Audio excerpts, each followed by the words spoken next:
Gamers, welcome back to a best of 3 series of top level StarCraft 2. What I've got for you today is a Zerg versus Protoss, where in game number 1 we find ourselves on Ghost River. Now, spotting right here in the top left hand corner, playing with the blue Zerg pieces, representing himself on the main hatchery, we're looking at none other than Dark's main base. His opponent in the top right hand corner, playing with the red Protoss pieces, he goes by the name of Trap. Both of these players, of course, from South Korea, both of them absolute legends in their own rights. As far as success goes, I would say that Dark, he's certainly the more accomplished player between the two, but Trap is not to be underestimated. Relatively recently completing his mandatory military service, and Trap has been on the up and up ever since, so I'm excited to find out exactly how well he can do against a world-class Zerg. That being said, Dark, supposedly he has to go to the military one day. He's been saying that he has to go one day, but it's been a while. One day, I guess, Dark will leave us, but today is not that day. Maybe one day he will actually have to do his military service, but for the time being, at least, it seems like that is not the case. Now, Ghost River, of course, a map with a very quick rush distance. So the rush distance to the other side of the map is very quick. So generally speaking, if you want to go for some sort of cheese, you can get to your opponents, especially the third base. And with flying units, the natural as well. Like if you go from, say, a Stargate opener and you send the Oracle to the opponent's natural, the distance is very quick. So if you want to do a rush, this map is excellent for it. Furthermore, it can be a little bit difficult sometimes on Ghost River to try and take a third base. Main problem, I guess, well, it's not so much a problem for Protoss, more or less the issues for Zerg, I guess, is that the third base only really has one viable option, so you can only really take it over here. The alternatives are just, too far apart for you to even consider it as a third base option. This is also the map with the least bases in the current map pool. So for each of the players, there's 1, 2, 3, 4, 5, and then 6 bases in total. That's it. Most of the maps right now have about 7. Some of them have 8. Actually, do some of them have 8 right now in the current map pool? We've had them historically. Anyways, long story short, Ghost River, in general, a little bit different than the other maps. And because of that, it creates a lot of, generally speaking, explosive games. Usually, though, Zerg in particular does not want to sit back all too much. Obviously, 6 bases is still a lot of bases. That would take a lot of time to mine out, but in a long macro game, you kind of need to, as a Zerg player, you kind of need to steal one of the bases from the opponent, unless you can trade really cost efficiently. Usually only Serral can pull that sort of thing off, so I would imagine at the very least that we will see action right here on Dark if the game does go the distance. But we're a very long way away from that. For now, it's just going to be that good old Stargate opener, and I like this positioning here. Dark is going to check for it too. He's going to find out exactly where that Stargate is located. So this is north of the natural. Oracle coming up. But yeah, northern section of the natural, it just means that he can get it across really quickly. This is one of those weird situations, though, where Trap actually forced his opponent to not take the natural, but the third base as their very first expansion. And that directly also weakens the Stargate positioning. Because normally, this would be the location, right, where the Zerg would already be mining. But in this particular instance, when the Oracle gets across the map, that base isn't done yet, because this now has turned into the third hatchery of the Zerg. I always find it a little bit ironic. Probe is moving on over down towards the third base location now too, though. And we will see a Nexus at the perfect timing. So this is all perfect macro right here from our Protoss. A little bit of idleness right there on the Oracle. That does not spark me with confidence. Can he get any damage? A little bit of misfiring, but he does get the second worker at last. Still really nothing to write home about, though. Second Oracle coming up on the back of this too. This is a relatively difficult map for Oracles to harass on. Mostly just because Zerg can cover their bases pretty easily. Like, say you have an Oracle or a group of Oracles flying in from the right side here. Having your queens located in the natural expansion also, well, directly defends the main base too. So you can be a little bit more concentrated with your queens on this map. Then again, this is Dark, so he can kind of just do whatever. Like, for example, make 4 Overlords at once. He's actually made a Roach Warren really early. And a second gas on the back of this too, so I didn't quite realize it, but it looks to me like Dark wants to go for a big push. How many queens are we on? Just the 5, yeah. They're already walking. And I could walk 100. They're not very slow. Or they're not very fast, rather. But with this many feet, I guess they get their steps in. One of the common advantages, of course, of an insect is that you can indeed get your steps in a little bit quicker. The more legs you have, the faster it goes.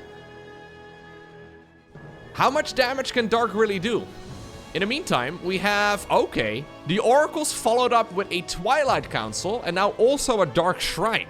I think the Dark Shrine is in response to seeing this march, but it does mean that we had a little bit of a delay right there on the Dark Shrine, plus a lot of resources caught up in something that isn't really going to help out in the base defense yet.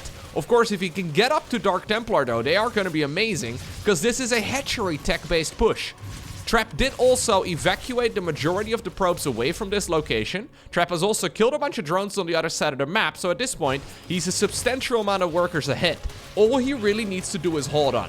Third base is not going to be savable, but the natural expansion. Can he prevent the Zerg from getting in here? That's a lot of batteries. Dark Shrine is coming, though. Keep in mind that there is no detection here for the Zerg anywhere.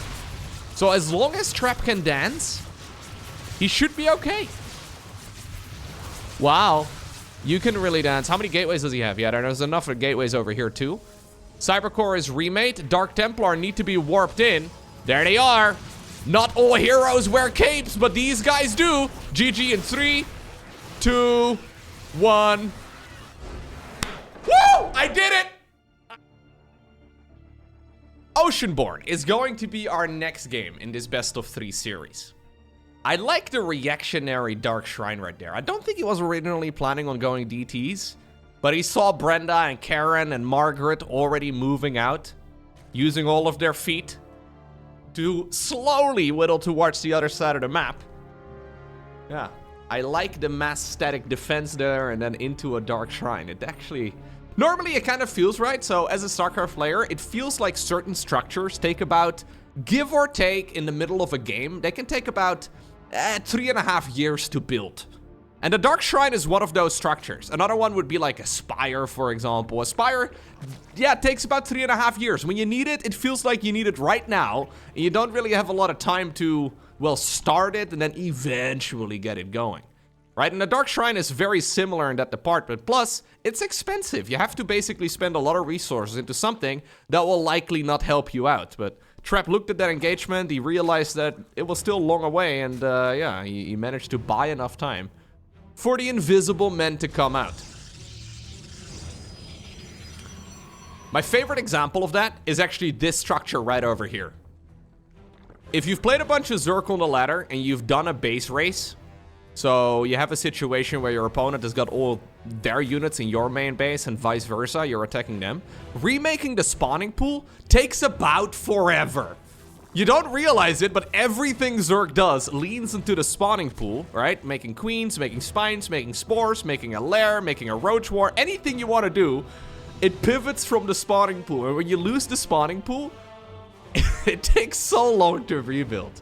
That's why you, oftentimes in base race scenarios, you know, at pro level, you will see the Zerg players hiding a spawning pool long before they lose their original one, just because they realize that in a base race scenario, usually what you want is queens and static defense. You need a spawning pool. It takes a very, very long time. Anyways, it's gonna be a Stargate opener once again right here for Trap, who's now leading the series, of course. Cheeky little attack there from Dark. That is Dark in a nutshell, of course. You can kind of do whatever. And I can imagine he looked at that map and he's like, you know what? Perfect opportunity right here on Ghost River to try and see if I can get an easy win. Trap, I guess, in his mind and probably in my mind too. Actually, other way around. In my mind and probably in Dark's mind too. It's a little difficult to really say how good Trap currently is. Yes, he's been winning some series against some of the very best players on the planet. But he obviously hasn't played quite as much as some of these other guys. So, a bit of a skill check right there by Dark. And it's always nice to, yeah, see those being held pretty smoothly. One of the reasons why aggressive cheeses at the highest level are relatively uncommon is because the programmers are really good at the game. So if you're on the lower end of the ladder, if you do a sharp cheese, right? So obviously that wasn't even that much of a cheese, really, because this was a dedicated timing attack. But if you do something aggressive, the lower up you are on the ladder, the more likely it is that you're going to be successful. But at the highest level, timing attacks and, well, cheeses and all-ins and all the rest of it, I mean, they can, of course, be successful. They can especially be good if you can punish your opponent after like an early game mistake. Oh, now this, for example, is a mistake. Oh, wow. What? How did those adepts still slither away?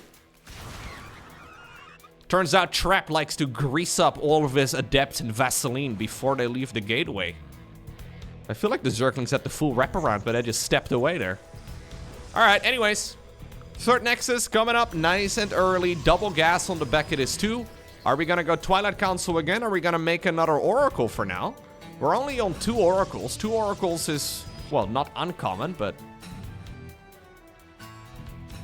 let's see. Yeah, we don't go for a third. We'll have to see where the gas... no, we are gonna go for a third. Okay, that one's quite late. He didn't have enough minerals there for the longest time. Yeah, 2 Oracles feels like less of a party, you know? Like 3 Oracles is a party. 1 Oracle is kind of sad. 2 Oracles also a little sad. 3 Oracles is where it becomes a little bit better. But now it's relatively late, and they haven't really justified themselves just yet. Now, obviously the nice thing about Oracles is that they can still be useful the longer the game goes. But you can already see here that life is a whole lot better here for the Zerg than it was in the previous game. Not really any lost workers yet. He's been trading quite efficiently. We're gonna go Nydus. All right, baby, let's go.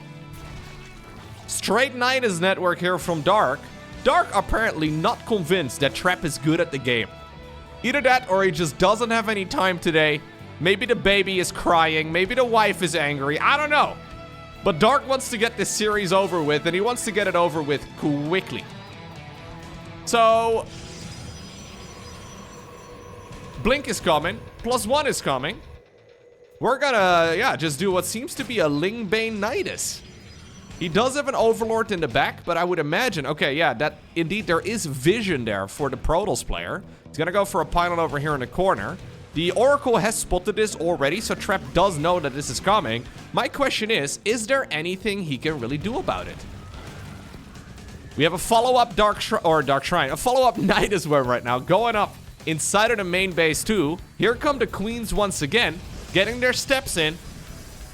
Probes obviously don't deal a lot of damage, but I think this is mostly just a distraction, forcing a little bit of a warp in there. Oh, he brought Banelings out! He put Banelings in the worm over there and then popped them out on the other side. That is one way to get rid of your opponent's probes. 7 of them have gone down, but that is not quite enough yet to really justify this. Another very brave group of probes now. No Baneling this time around. So far, good enough defense here for Trap. Shield battery overcharge coming in. We're lifting up Banelings. You know things are desperate when you have to plug every single gap right over here and lift up the Banes. So far, so good though here for Trap, who seems to be holding on in a very complex situation. Keep in mind, it doesn't yet have Blink. Blink is seconds away from finishing, but finally, the Stalkers are caught in the wrong side. Another Nydus Worm is going up. Looks like the probes, though, are able to body block a little bit, too. The sentry that was previously holding guard of the natural expansion, it has stepped away. Probes now in the main base in a little bit of trouble as the Queens are going to town. Zerglings have popped out, too, and even though that was looking like a really sharp defense there for Trap, it turns out he was holding on by just the skin of his teeth there. That was very close. Now, this is not over yet, but I do think it's about time we transition away from this. Apparently, Dark disagrees. He still has a whole lot of creep tumors at the front. Okay, force field is gonna be put down. Ay, ay, ay, ay, ay. Dark is such a bully.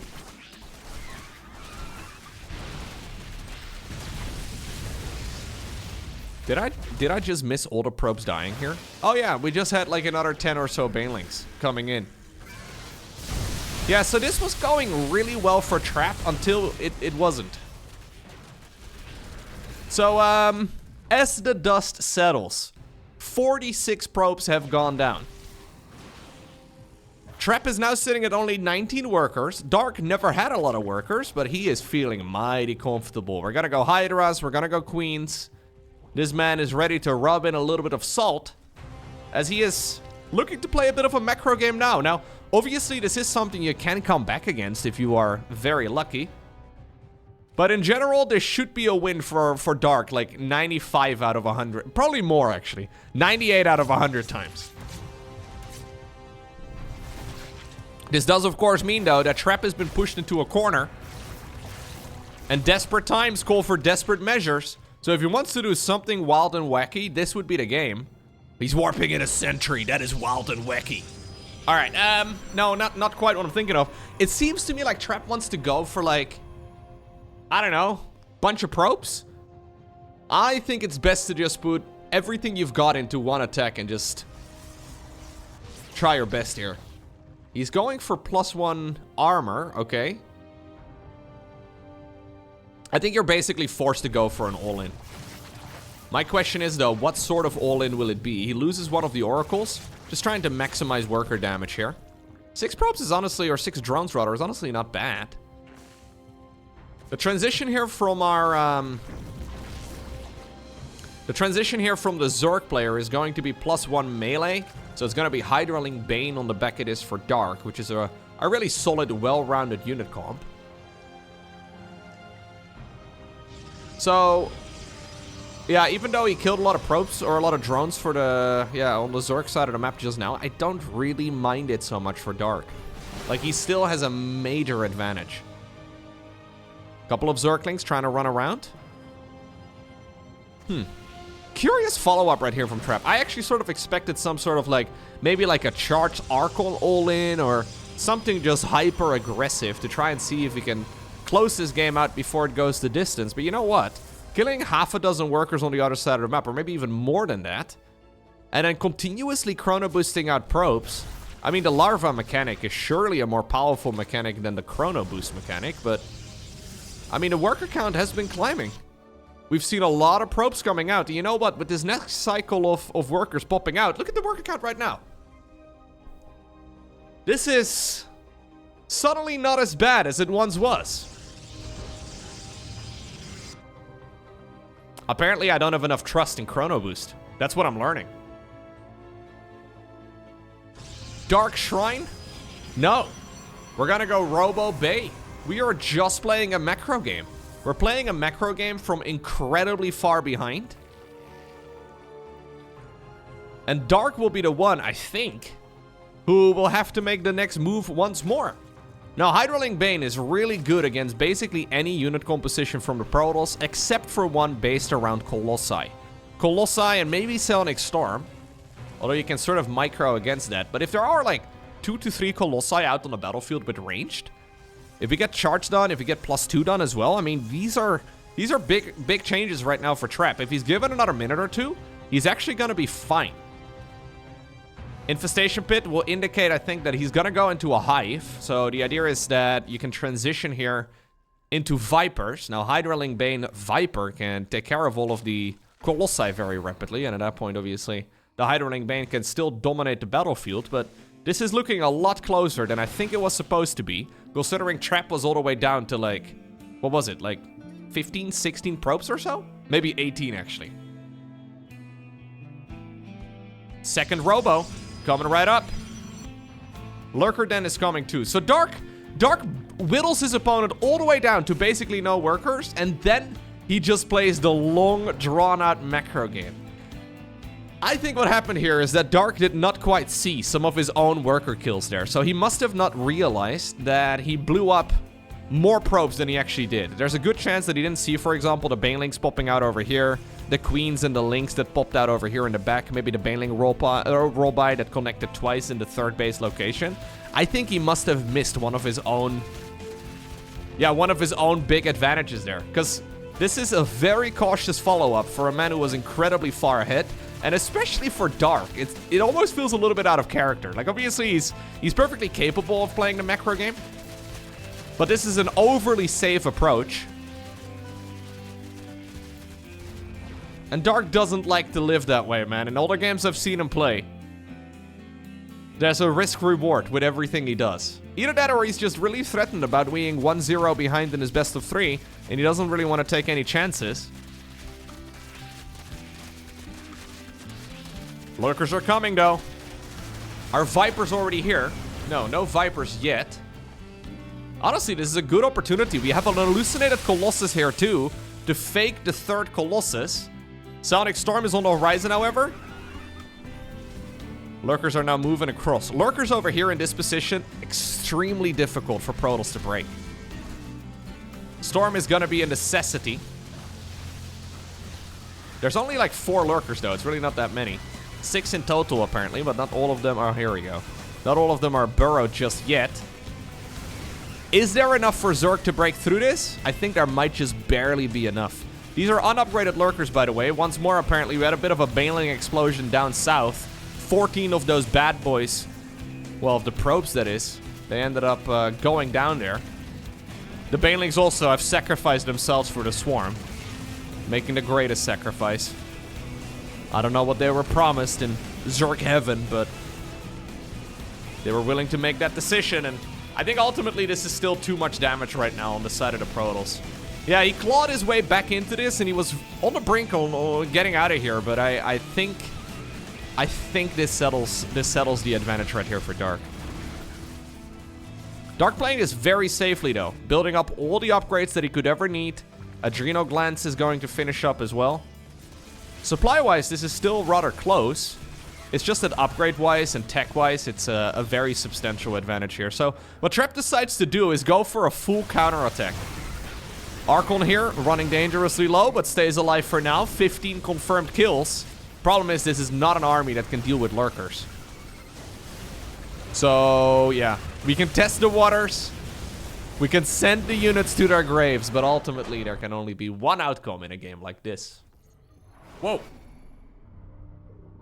Huge. Look what I found. Control tilde. How do I... Oh, control tilde and shift tilde. So this is actually for the official StarCraft broadcast. You can do your player introductions like this. You're like, in the top left-hand corner on side Delta, we have Dark. And then over here would be a picture of Dark. And over here would be like the points in the tournament and his overall EPT rank. Ah, I didn't even realize how we did that. But apparently it's control tilde and shift tilde. Well, there you go. The more you learn. Anyway, side Delta, that is going to be the final game in this best of 3 series.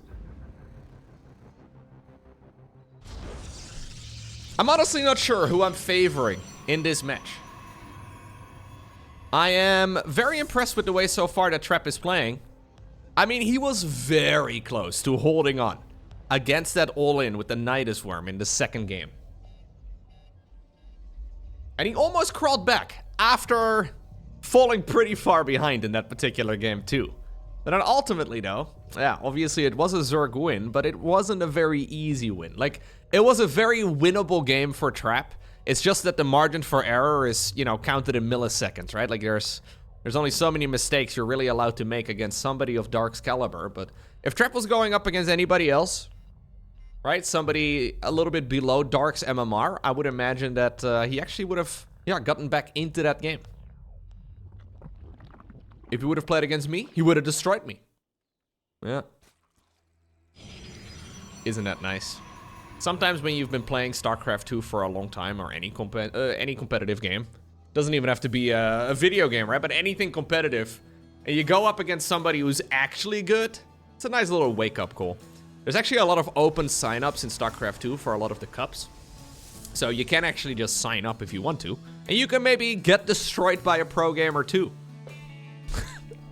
The earliest rounds of the tournament are, generally speaking, yeah, pretty dirty. Even though we don't see a lot of cheese in, well, rounds like this. I mean, so far, Dark is actually doing quite a bit of it so far in this particular match, but, or in this particular series, but early on in the tournament, you'll see these guys go up against some of the lower ranked players, and they just absolutely tear them apart. And when it comes to lower ranked players, I'm talking about Grandmaster players, right? Low-ranked newbies, aka like the rank 150 on the server or whatever. Kind of. No, that's kind of embarrassing. Genuinely though, the skill level difference within Grandmaster League is staggering, and if you put these guys up against somebody in like, I don't know, Platinum League, Diamond League, whatever, it's gonna look dirty. Yeah, it's a bit of a humbling moment. These type of players will be north of like 6.5 to 7k MMR. Whereas getting to Grandmaster League, I think if you want to do it right now, it's probably, if I'm being generous, like 5,000 MMR. So within those couple hundred ranks, there's an MMR difference of like 1,500 to 2,000 or so, which is very significant. Like climbing 100 MMR in StarCraft 2 is really hard. If you've ever tried doing it, you probably know that it's incredibly difficult to pull off. Alrighty, so what are we gonna do here next? It's gonna be an Oracle into a Void Ray. Now, how do I feel about the Void Ray? I don't know. I'm not a fan, but it does allow a lot of safety, first off, right? So you can shut down, say for example, Nydus Worm Aggression, or say for example, a Queen March, relatively nicely with the Void Ray, and that's exactly what Dark has been going for so far in the series. But you can also deny a lot of scouting. I do sort of feel like you need to kill at least, absolute bare minimum, one of the Overlords. Now, I guess you're always gonna get one. If you can get two, it's much better. So one OV goes down. Second Overlord is over here in the far bottom left. I don't know if he's gonna find it. Look, a trap. Going full Gold League here, not canceling the prismatic alignment. just flies the slow Void Ray around. He probably thought he canceled it, but he didn't. I mean, any Overlord kill right now is good. Don't lose the Void Ray though. You can, oh no. Hello? Trap? Trap? What? Are you kidding me? He still gets away with it? That was garbage. Okay, no, that's kind of mean, but that was really rough. Somehow that one stayed alive with 7 HP? Okay. I think Trap may have also not made a Void Ray since about when he was in Gold League, aka never. Yeah. Some call it bad micro, but I actually think that was a micro god. He was looking at that Void Ray and he was maximizing the damage on the Overlord while also keeping the Void Ray alive.